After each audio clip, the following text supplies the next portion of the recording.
Sinoć u večernjim satima poslije 20 sati u Opću bolnicu Varaždin na objedinjeni hitni bolnički prijem javio se jedan pacijent koji je iskazivao smetnje oko pečenja u grlu i ždrijelu.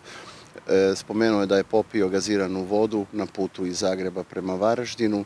Nakon obrade naših liječnika utvrđeno je da se radi o lakšim oštećenjima sluznice, grla i usne šupljine, te nakon dijagnostičkih pretraga otpušten kući. Spomenuo je da je popio gaziranu vodu Romarkvele. 50 godina iz područja Varaždinske županije, radi se o čovjeku koji je u prijevozništvu i putovao iz Zagreba prema Varaždinu. Postavljene su lakše ozljede na sumnje kemijskim tvarima.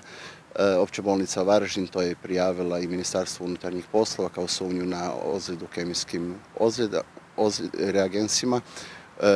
U svakodnevnom smo kontaktu sa ministrom zdravstva i Ministarstvom zdravstva, te apeliramo na sve građane i Varaždinske županije da se pridržavaju i uputa i smjernica koje daje Hrvatski zavod za javno zdravstvo i Zavod za hitnu medicinu i da se ne stvara panika među ljudima.